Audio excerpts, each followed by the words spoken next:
Mbrëma të nderuar teleshikues, nisim edicionin informativ të orës 20, një njohim fillimisht me titujt kryesor të lajmeve.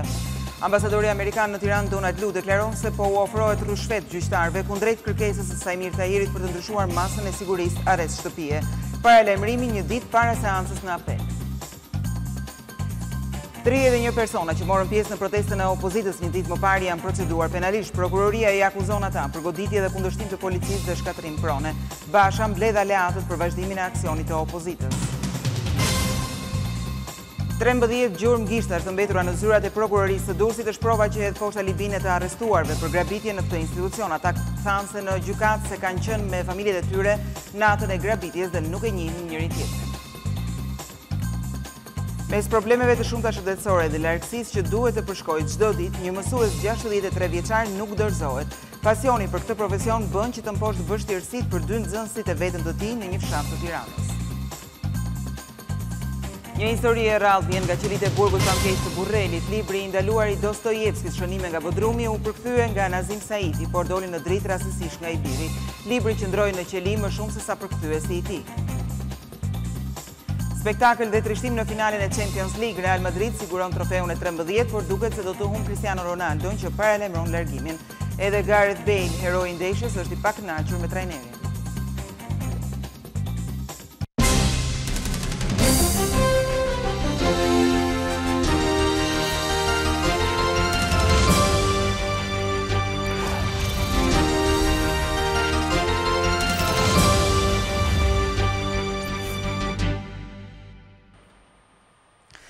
Dhe ju njohim tani më gjerësisht me materialet e përgatitura një ditë para seancës në gjykatën e apelit ku Sajmir Tahiri kërkon lirinë. Ambasadori amerikan Donald Lu bën një paralajmërim serioz.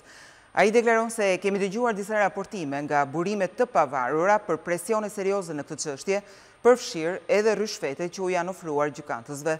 Ambasadori amerikan në Tiranë Donald Lu i bën thirrje shoqërisë civile dhe medias që ta vëzhgojë këtë çështje me vëmendje në mënyrë që vendimi të bazohet mbi provat dhe ligjin dhe jo mbi presione, kërcënime apo para.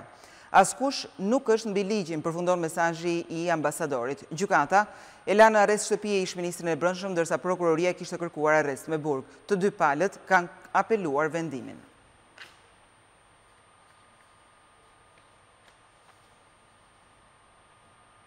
Kreu i Partisë Demokratike Lulzim Basha, një ditë pas protestës së opozitës, ka mbledhur në Selim Blu krerët e partive aleante.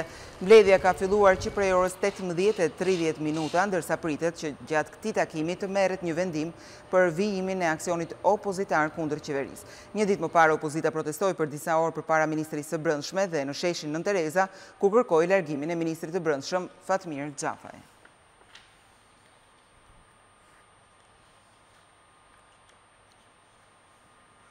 Procedohen penalisht 31 persona që morën pjesë në protestën e opozitës një ditë më parë. Prokuroria i akuzon ata për goditje dhe kundërshtim të policisë, shkatrim prone dhe prishje të rendit publik.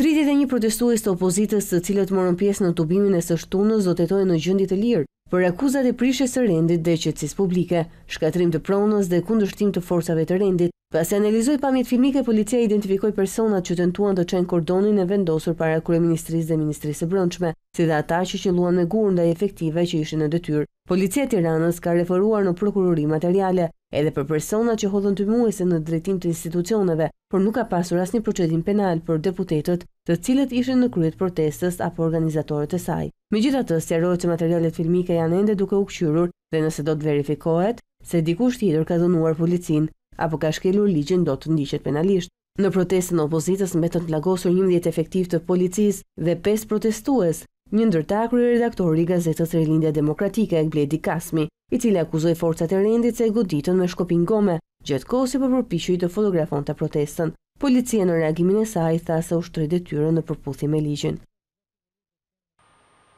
Shtetet e Bashkuara të Amerikës kërkojnë progres dhe stabilitet në Shqipëri dhe në të gjithë rajonin. Të pyetur nga Klan Plus për protestën e opozitës ditën e dieshme, zyrtarët e lartë amerikanë thanë se interesi më i madh i Washingtonit është hedhimi i reformave që çojnë në një përmirësim të situatës ekonomike dhe sociale për qytetarët.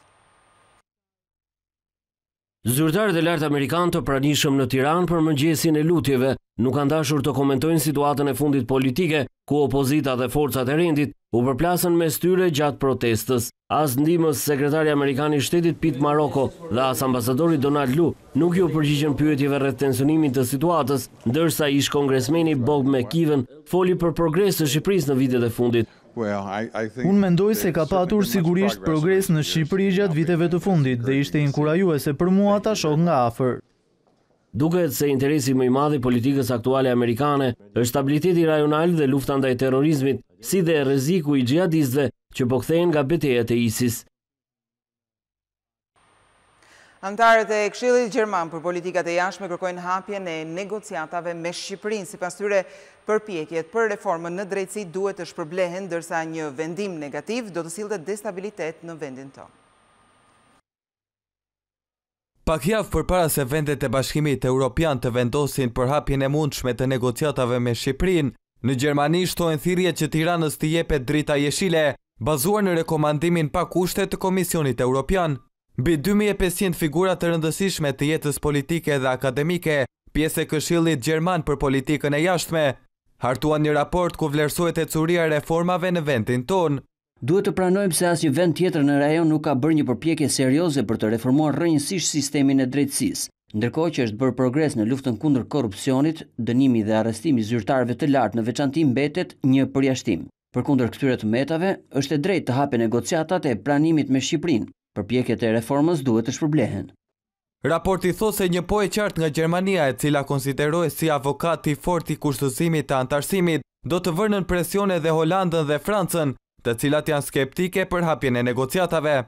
Një jo nga Berlini, jo vetëm që do të destabilizonte Shqipërinë, por do të kishte një ndikim negativ në të gjithë rajonin e Ballkanit Perëndimor dhe kështu do të kundërshtonte interesat e sigurisë së Gjermanisë. Në të kundërt, një po do të ishte një sinjal I qartë se Gjermania dhe Bashkimi Evropian po shpërblejnë përpjekjet e Shqipërisë për të reformuar, edhe nëse ende duhet të kapërcejnë shumë pengesa përpara pranimit.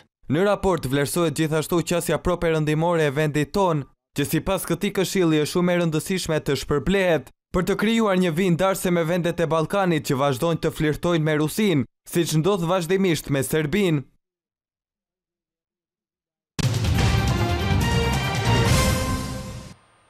Trembëdhjetë gjurmë gishta është mbetura në zyrat e prokurorisë së Durrësit, është prova e fortë që ka paraqitur organi I akuzës për 2 të arrestuarit. Ata mohuan përfshirjen në këtë ngjarje duke thënë se kanë qenë me familjet e tyre natën e grabitjes dhe se nuk e njihnin njëri tjetrin. 2 personat e arrestuar për vjedhjen e prokurorisë në Durrës kanë mohuar të jenë autorët, por prokuroria thotë se ata kanë lënë gjurmët e gishtave në vendin e ngjarjes. Besnik Bushi dhe Arturisa deklaruan para togave të zeza se nuk njohin njëri tjetrin e aq më pak të jenë pjesë e një grupi të strukturuar kriminal. Sipas Besnik Bushit, natën që ka ndodhur grabitja ka qenë duke peshkuar në det. Ndërsa I arrestuari tjetër tha se nuk ka qenë asnjëherë në ambientet e brendshme të prokurorisë. Sipas organit akuzës, në zyrat e prokurorisë së Durrësit janë gjetur 13 gjurmë të gishtave të 2 të arrestuarve. Gjykata vendosi t'i lërë në qeli dhe njëjta mas sigurie u dha edhe për rojën private të institucionit, Nihas Lena, I cila akuzohet për shpërdorim detyre. Ngjarja ndodhi në orët e para të sejntes, ku autorët dëmtuan serverin qendror të organit të akuzës në Durrës dhe morën dokumenta hetimore në dosjen e prokurorit Afrim Shehu dhe një oficerit të policisë gjyqësore. Mes dokumentave të vjedhura mësohet se janë shkresa të dosjes për skandalin e titërsimit të tokave në zonën e Ishmit. Flasim tani për ngjarjen e rëndë që ndodhi mbrëm, 2 të rinj humbën jetën në një aksident në aksin Milot-Fushkruj. Të dhënat e para të policisë tregojnë se mjeti në të cilin udhtonin 4 persona ka qenë me shpejtësi tej normave të lejuara. 2 të plankosurit ndodhen në gjendje të rëndë në spitalin e traumës. Shpejtësia e madhe besoj se ka qenë shkaku I aksidentit tragjik në Milot, ku humbën jetën 2 persona dhe u plagosën 2 të tjerë. Sipas policisë, makina me të cilën udhëtonin 4 të rinjt kishte edhe një problem teknik, konkretisht rënien e njërës prej gomave. Kjo ka bërë që mjeti tip Volkswagen të dal nga rruga në autostradën Milot-Fushkruj, përpasoj ndërroje drejtuesi I makinës 26 vjeçari Eral Duzuni dhe njëri prej pasagjerëve Klodian Vladi të 2 banues në Tiranë. Edhe pse u dërguan për mjekim të specializuar në spitalin e traumës në kryeqytet, 2 të rinjt nuk mundën të mbijetonin plagëve të marra. Nën kujdes mjekësor ndodhen edhe 2 pasagjerët e tjerë. Burimi nga spitali traumës bëjnë të ditur se njëri prej tyre ndodhet në gjendje të rëndë shëndetësore, Ndërsa nuk paraqet rrezik për jetën personi i 4 që ndodhej në automjetin që u përfshi në aksident. Ngjarja e rëndë u shënua mbrëmjen e djeshme rreth orës 20. Rrjeti Amerikan televiziv NBC ka kushtuar një reportazh mujahedinëve të strehuar në Shqipëri. Gazetari që e ka realizuar aludon se ata janë persona të rrezikshëm, por ky pretendim edhe më herët është hedhur poshtë nga drejtuesit politik të Mek. Pasi varrosja e një mujahedine të Mek në varrezat masive të Manzës ngjalli protesta tek banorët e zonës dhe u kthye në lajm në Shqipëri, edhe NBC hedh syt ndër ta. Gazetari investigativ Richard Angel i rrjetit mediatik amerikan NBC ka zhvilluar një reportazh mbi financimin dhe mjediset e Mekut ose opozitës iraniane të vendosur në Shqipëri. Gazetari ka intervistuar dhe një ish antar të Mekut, Saadallah Saafi, që i akuzon si ekstremist dhe të dhunshëm. Unë personalisht jam torturuar fizikisht dhe jam abuzuar mendërisht prej tyre. Një shok i imi vdiq pasi u torturua prej tyre. Nëse këto gjëra ju a bëjnë mbështetësve të tyre besnik, sigurisht që do t'i tradhtojnë iranianët kur të vinë në pushtet. Do të jetë një fatkeqësi absolute dhe jam i bindur se edhe amerikanët do të pendohen për të. Investigimi i NBC zbulon për herë të parë pamjet e kampit, i ndërtuar si një kompleks gjigant me stil ushtarak dhe ngre pyetje mbi financimin e tij. Gazetari përmend John Bolton, një ndër këshilltarët më të afërt të presidentit Trump për sigurinë nacionale. Ai ka vizituar mujahedinët gjatë 2017-s në Tiranë, thuhet në reportazh. Vendosja e mujahedinëve në Shqipëri daton në vitin 2012, kur qeveria Sali Berishës pranoi kërkesën e qeverisë amerikane për të pritur 210 mujahedin të Mekut. Në 2014 Edi Rama pranoi strehimin e 100 mujahedinëve të tjerë, duke çuar numrin e tyre në 750.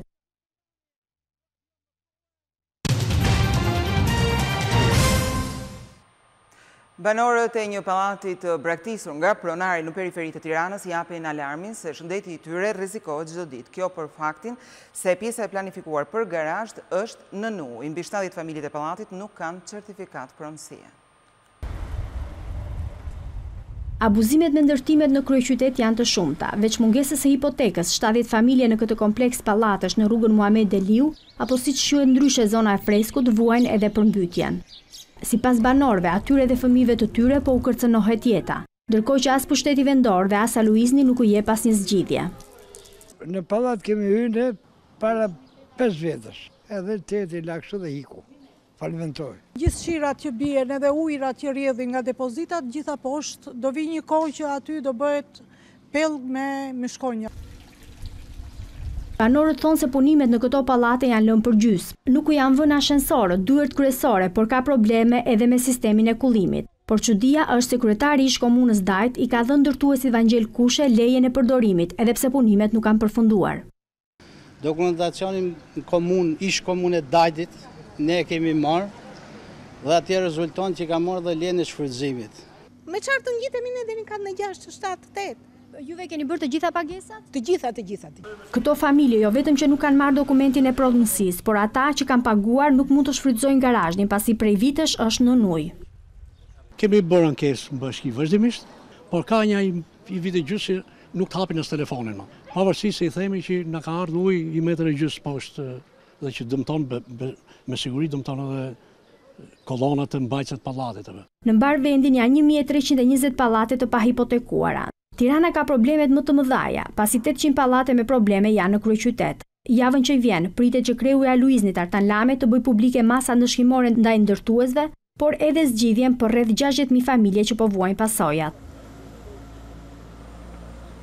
Temperaturat e larta të fundjavës janë shfrytzuar për t'ju drejtuar Bregdetit. Në Durrës dhe Lezhë janë dyndur qindra pushues. Në Durrës, pushuesit nuk kanë pritur sa të nisë zyrtarisht sezoni turistik. Plazhi këtë fundjavë ishte i mbipopulluar, kanë ardhur nga vende të ndryshme, të gjithë po shijojnë plazhin, detin dhe rërën. Ambienti është shumë i mirë, deti është shumë i pastër, shumë i kthjellër. Qetësia është, pastër është. Kushet janë të mira, deti është shumë i mirë i pastër.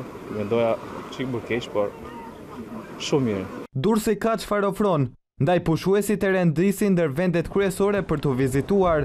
A ditë kur në merë koha e papërshtatshme, Shqipëri kish ka viziton sa dush ka vende historike. Veç qytetit edhe Golemi, Gjirilalësi, Curilat janë frekuentuar masivisht. Lezhë dhe Shëngjini kanë hapur zyrtarisht dyert për turistët. Gjithçka është gati, edhe brezi i Rërës është pastruar. Këtë vit më thonë drejtën është më mirë, sezoni është hap, plazhet janë pastra si asnjëherë tjetër. Kreu i Bashkisë Lezhë, Frant Frokaj, në daljen e tij të parë publike, pas skandalit të pronave në ranën e Hedhun, premtoi se gjithçka do të jetë më mirë se vitin e shkuar. Në hapje të sezonit turistik veror, Lezhës ju rikthye edhe hoteli i Gjuetis, rezidenca që i shërbeu ministrit të brendshëm të Duqes, Konti Çamo, dhe diktatorit Hoxha më vonë, do të jetë një mundësi më shumë për të apasionuarit e natyrës dhe gastronomisë së njohur të zonës.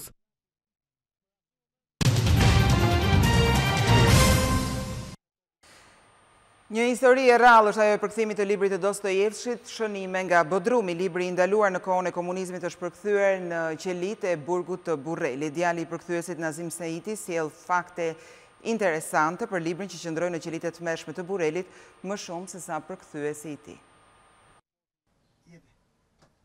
Libri Shënime nga Bodrumi i Fjodor Dostojevskit vjen në shqip në përkthimin e Nazim Saitit. Veç librit, që është një nga kryeveprat e letërsisë botërore, më interesante është historia e përkthimit të tij. Ky libër u përkthye në burgun famkeq të Burrelit. Se si është futur origjinali në burg është një mister në vedi, sepse Dostojevski ishte i nalum, ishte libri i verdh. Djali i përkthyesit, Saiti, ishte ai që e gjeti dorë shkrimin dhe e botoi.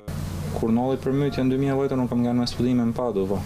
Ishte në gjëra që kisha më merak të mos humnin, thjesht si vlerë trashëgimore, jo si përmajtje, nuk është se e njihja, po masi e pash që shpëtun, atëherë u mora me to ma gjallënisht, fillova të i lexu, fillova të i shfletu, dhe fillova të çmu idenë që mund të kenë një dobi po të botohen. Ky libër qëndroi në burg më shumë se sa përkthyesi i tij. Ai doli prej aty vetëm pas rënies së regjimit komunist. Ka ndalë mrapa. Njëri nga përkthimet, i fundit kret nga fletoret, ka në fund një shënim, është i porosi që i lihet Shuajpit, sepse Axhës vogël që meti i dënuar mbrand, doli vetëm 90-ën. Ishte Shuajpi që i nxorri në fund, prej ku i kanë fsheh bashkëvujtësit e babs, ose vet Axha, kur marroi regjimi komunist ose kur u hapen burgjet për dënumit politik kështu. Për Saitin, nuk ishte rastësi përkthimi i këtij libri. Burgu është në vetvete Bodrumi i kohës të regjimit komunist, i Burrelit, ndoshta më i spikatuni, sepse ishte Bodrumi që donte me kriju regjimi. Pra njerëz e ditun do të mi menjenu nga shoqënia, mi e marginalizu, që mi hek ndërgjegjen popullit, sepse ajo është ajo që e man një farë shpirti rezistence, man një lirë. Ai thotë se për babajen e tij përkthimi ishte një mënyrë për të komunikuar me botën jashtë. Po edhe punonte gjatë paraditës, gjatë tetorëve që kishin punë edhe përkthente. Ndi që ka mund të jetë dëmtuar dhe shikimi për asaj, sepse ka përkthime me qiri ose me llampë. Nëse duket përkthimi ka kanë një mënyrë përmes cilës kanë gjetur edhe një farë paqe të brendshme, janë përpjek me luftu realitetin përreth, me lirinë e ideve, lirinë e botës që ka fjala. Mes problemeve të shumta shëndetësore dhe largësisë që duhet të përshkojë çdo ditë, një mësues 63 vjeçar nuk dorëzohet. Pasioni për këtë profesion bën që të mposhtë vështirësitë për dy nxënësit e vetëm të tij në një fshat të Tiranës. Një mësues i mirë është si një qiri.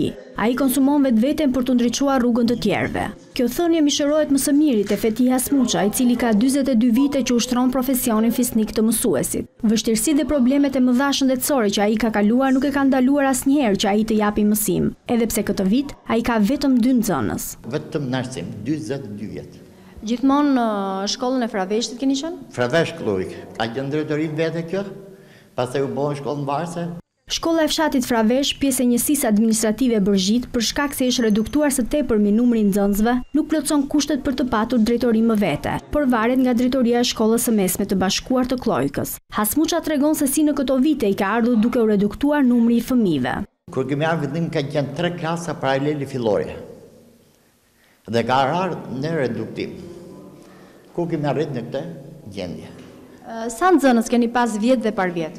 Vjetë vetëm më kom pas 6 nxënës. Ka qenë klasa kolektive, edhe një vit më tutje kanë qenë 12 nxënës.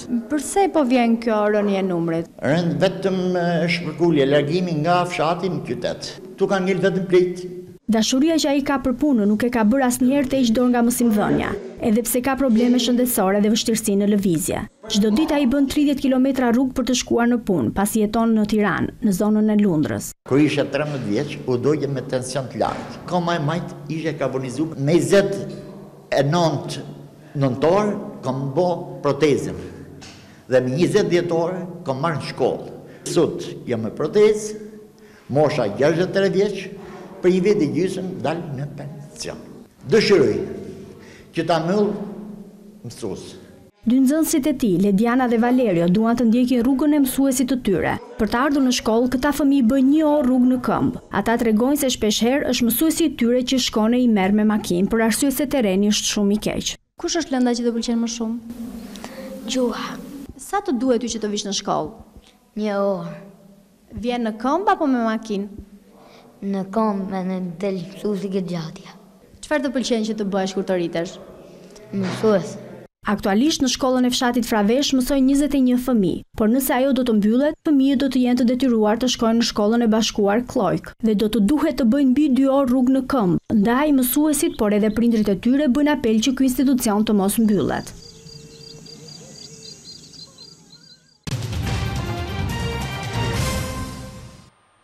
Nuk ka paqe në rripin e Gazës, 2 palestinezë janë vrarë dhe autoritetet thanë se u krye një sulm ajror, por Izraeli e ka mohuar.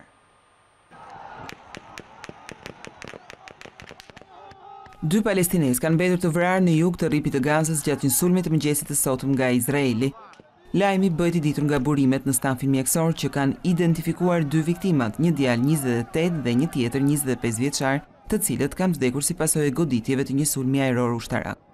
Izraeli ndërkohë ka mohuar që bëhet fjalë për një sulm ajror dhe konfirmon se sulmi nga ushtria e tyre është kryer nga një tank kundër objektivave të Hamas. Sipas ushtrisë, sulmi ishte në kundërpërgjigje të shpërthimit të një bombe që ishte vendosur pranë kufirit nga palestinezë të infiltruar në territorin e Izraelit. Sipas një zëdhënësi të ushtrisë izraelite, ky sulm ka qenë në kuadër të ruajtjes së sigurisë në kufi nga organizata terroriste Hamas. Ndërkohë që ka pasur edhe një tjetër sulm gjatë natës nga forcat izraelite mbi rripin e Gazës, por nuk janë shënuar viktima.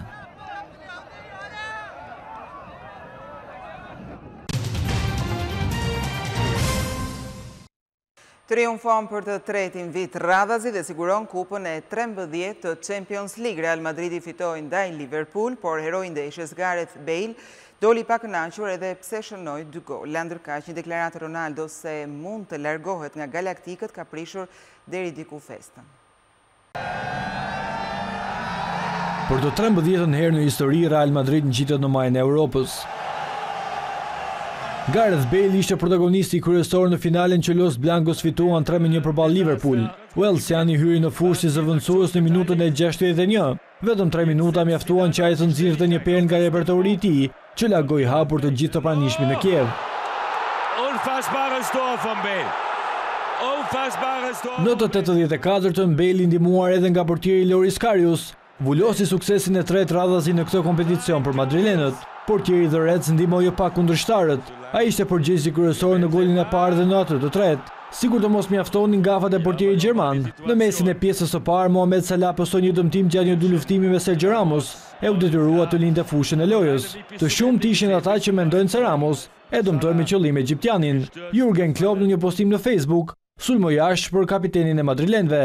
Ramos, për fansat në Madrid ti je një hero, por për shumë të tjera në mban globit, ti je kanceri i kësaj loje të bukur, shkruan tekniku gjerman. Për të prishur festën Los Blancos mendoi Cristiano Ronaldo, portugezi i cili arriti të fitonte trofeun e 5 në karrierë në Ligën e Kampionëve, si dhe u shpall goleshënuesi më i mirë këtë sezon me 15 gole, deklaroi se mund të largohet nga galaktikët të verë.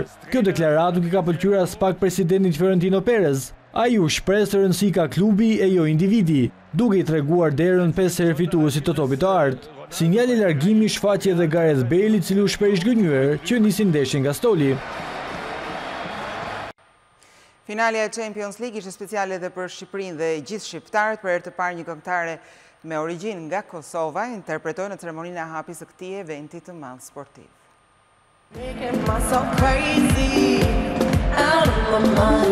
Finalja e Champions League-s u parapri nga një spektakël i vërtet ku këngëtarja shqiptare Dua Lipa ka shkëlqyer.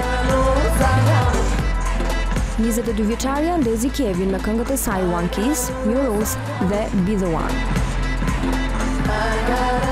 Dua ka performuar për rreth 8 minuta para mijëra tifozëve të pranishëm në stadiumin e Kievit dhe miliona shikuesve që e ndoqën përmes ekranit. E veshur me të bardha, Dua ishte e rrethuar edhe nga një grup i madh vajzash balerina që e bën performancën e saj edhe më të bukur. Por finalja e mbrëmshme e Champions League i ka dhuruar Duas emocione të dyfishta, ku për ta mbështetur atë ka qenë i pranishëm edhe babai dhe vëllai i saj. Me sa duket, ky është një vit tepër i suksesshëm për Dua Lipën, pasi ajo pritet të performojë edhe në finalen e Formula 1 në Singapur më 16 shtator.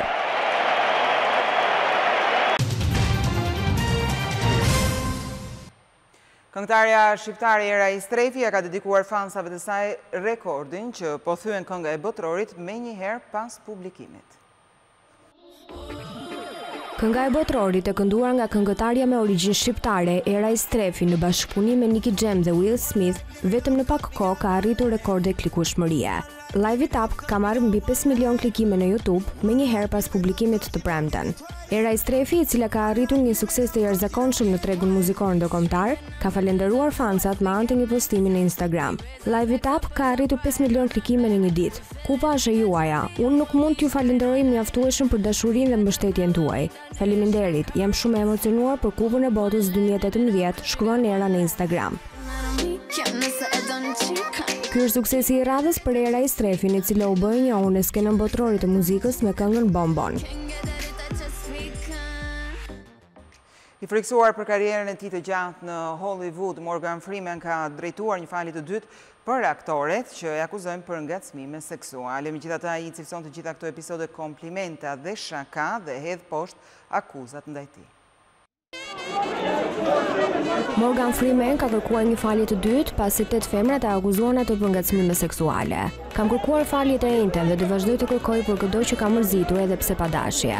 Aktori tha se nuk është e drejtë që episode që mund të konsiderohen thjesht komplimente, jo ngacmime seksuale të cënojnë karrierën. Unë jam i shkatruar se 80 vite të karrierës time në Hollywood janë në rrezik. Të gjitha viktimat e sulmeve dhe ngacmimeve meritojnë të dëgjohen edhe ne duhet t'i dëgjojmë. Por nuk është e drejtë të barazojmë incidentet e tmerrshme si sulme seksuale me komplimente apo me shaka. Dhe si pjesë e kësaj, shpeshherë kam bërë shaka me gratë dhe i kam komplimentuar, por nuk i kam ngacmuar seksualisht. Numri i grave që pretendojnë sjellje të papërshtatshme ndaj Freeman sa vjen në shtohet. Akuzat e bëra nga yjet të kinematografisë kanë çuar në disa raste dhe dorëheqje apo pezullim të projekteve.